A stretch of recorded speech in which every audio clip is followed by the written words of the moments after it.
delivery of paper security certificates. That definition made sense in its context where it was regulating the securities market, the traditional securities market, and trying to bring a higher level of safety and security to the market where paper certificates were moving or where they were becoming dematerialized. Everyone in digital assets is facilitating the transfer of the asset without physical delivery, whether they are securities or not. But if they are securities, then arguably the definition would encompass a lot of different parties.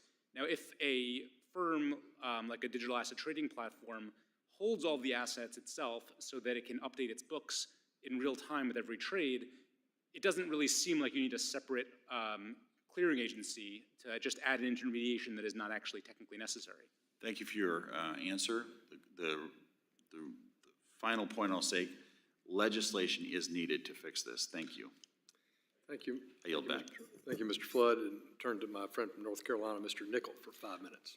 Thanks, Judge. I'd like to thank Chairman Hill for holding today's hearing on digital asset market structure. I'm looking forward to working together in a bipartisan way to learn more about this issue and pass meaningful legislation. Mr. Rivera, you write in your testimony that you're worried there's a growing sentiment that crypto technology will, quote, go away if we don't create new regulations. I'm concerned that if this is the case and all the trading venues were to exit the U.S. market, then any American looking to trade digital assets would find themselves having to use an offshore exchange. As we learned with the failure of Bahamas-based FTX.com and others, foreign firms are not always well regulated. It's my priority to protect my constituents. Mr. Rivera, do you have any concerns that a decline in the number of U.S. trading venues might produce new risks for American consumers? I do. I think that this is an example of a really unfortunate policy outcome from, resulting from the enforcement actions that have happened from regulators, particularly the SEC. If there are trading venues that offshore and U.S. persons want to trade in those venues, they will probably try to find ways to trade them, and the U.S. government will have a much lesser ability to regulate the activity on those venues, and that would be unfortunate. And I have to apologize. I forgot to thank and acknowledge Ranking Member Lynch for his outstanding leadership on this committee, and most specifically and especially for keeping us all fed last night on this side of the aisle with some very well-timed pizza. We were here until 11:30 last night for a markup. So I am grateful for your leadership on well-timed pizza. Back to Mr. Rivera. In March of 2022, the SEC released Staff Accounting Bulletin 121, which effectively precludes banks from offering a digital asset custody at scale by requiring them to include on their balance sheets crypto assets that are custodied on behalf of their clients. This is a shift in historical practices. Custody assets have always been treated as historical practices. Off-balance sheet custody assets have always been treated as companies don't have access to safe and secure banking. Crypto companies don't have access to safe and secure banking.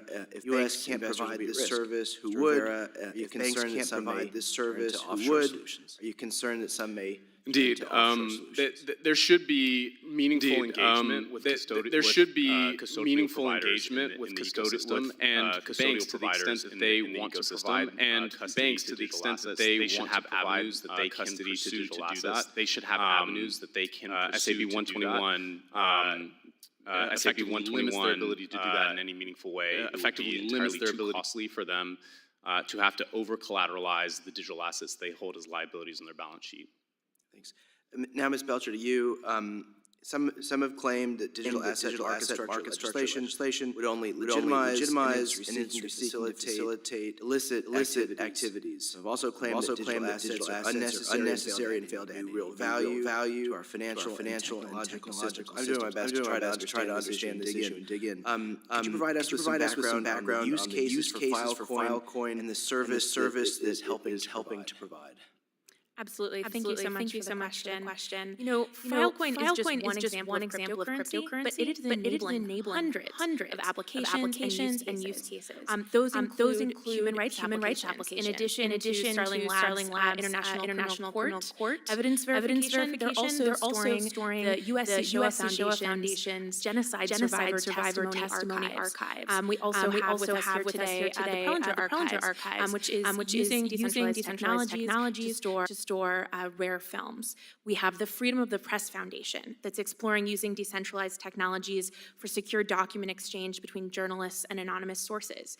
Guardian Project, building a mobile app for eyewitnesses that authenticates content captured on smartphones. Human Rights Data Analysis Group, exploring how this storage can be useful for accessing sensitive human rights data. Witness, we also have investigative journalists using this technology. We have enterprise use cases. There is an organization called the Decentralized Storage Alliance that uses these technologies that includes EY, Seagate, and AMD. Scientific data, not only stored by the Atlas Project at CERN, but also University of Maryland, University of Utah, and Berkeley's Underground Physics Group. And government data sets, an absolutely enormous amount of open data sets, not just the ones that I mentioned, but also the National Library of Medicine, the National Oceanic and Atmospheric Administration, National Center for Atmospheric Research, et cetera, et cetera. So there are just an enormous number of use cases, and all of those are enabled by the Filecoin network. Thank you so much, and I yield back. Appreciate that. Gentleman yields back. Mr. Donalds of Florida is recognized for 5 minutes. Thank you, Mr. Chairman. You know, I'm actually glad I get to go last. I heard a lot in today's hearing. Obviously, we have some serious questions that Congress is going to need to address. And let's just be very clear, the SEC or the CFTC or frankly any other agency has not been empowered by Congress to just decide this stuff on the fly. Sorry, relative commissioners and chairmen that exist around this town, we've not authorized you to do that yet. A couple things. One, I found it interesting that now Sam Bankman-Fried is now the ghost of Christmas past. You know, what happened at FTX is unconscionable, never tolerated, but that's accounting fraud. That's something that was contemplated under Sarbanes-Oxley after the Enron scandal. So you have that. If we're going to talk about Russia avoiding our sanctions regime using cryptocurrencies, then maybe the administration should have paid attention to Russia's military buildup on the Ukrainian border after the debacle that was the withdrawal from Afghanistan. If we're going to talk about the fentanyl crisis, maybe the administration should actually secure the border as opposed to just complaining about fentanyl all the time. And with respect to Filecoin or anything else, I think one of the most fundamental problems we have in this building are members of Congress trying to justify why an American would choose to buy a product that they want to acquire. We're not talking about narcotics here. We're not talking about food that you ingest. We're not talking about contact lenses that go in your eye. We are talking about a digital currency or assets or token that they might choose to buy with their own United States dollar. I thought that was okay in the US. But I see not all is reality here on Capitol Hill. Mr. Gorfine, question for you. Is the CFTC, or the federal government for that matter, currently equipped to serve as a market regulator for digital assets?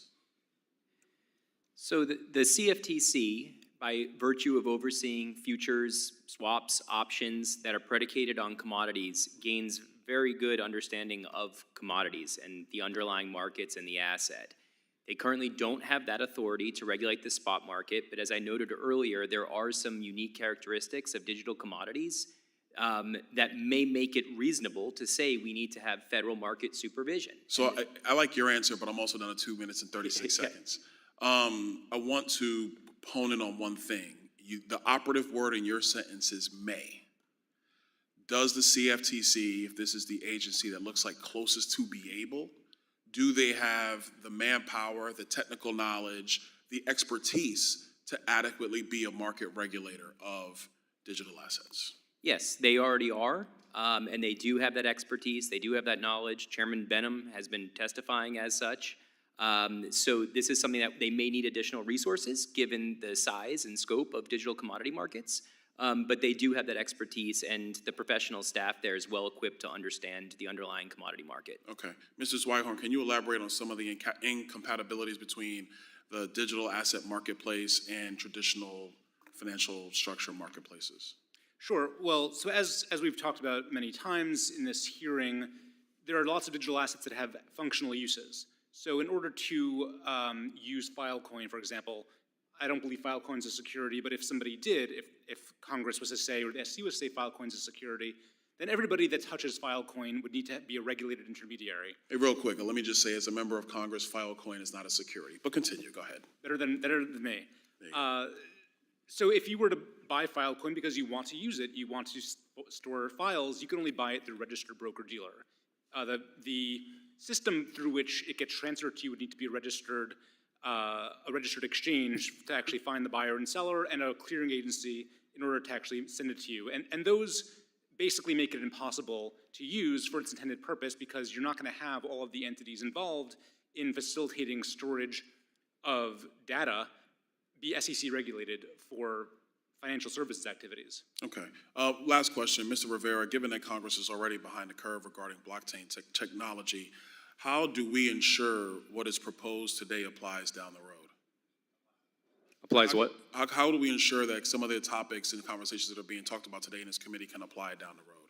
What do you think is going to be a best course of action for Yeah, us? we want collaboration by Congress, by members of this committee, to take a very good look at the industry and understand all the different issues at play and come up with constructive legislation that regulators can then apply meaningfully to multiple different use cases and different types of assets. So we need principled legislation that is that's bipartisan and effective. All right, I yield back. Thank you, Mr. Chairman. Thank you, witnesses. Thank you, Mr. Donalds. I want to thank the panel today, very informative. I look forward to comparing notes with our colleagues over in the House Agriculture Digital Assets Subcommittee today and see what they learn. It's, again, I repeat, we got 40 members of Congress engaging right now on trying to understand the digital asset marketplace or the cryptocurrency marketplace, and understanding how best the U.S. government should be engaged. But what I heard today was, we have a real need for fit-for-purpose regulatory tools at the SEC and the CFTC. I heard in the spot market, in dealing, in registering something that's not a security, clarifying how the laws work, and of course custody. So it was a very good discussion. I thank my friend Mr. Lynch, the ranking member, for our collaboration in listening to your testimony and working on potential legislation. Without objection, all members will have 5 legislative days within which to submit additional written questions for the witnesses to the chair, which will be forwarded to the witness for their response. I ask each of our witnesses to please respond as promptly as you are able. This hearing is adjourned.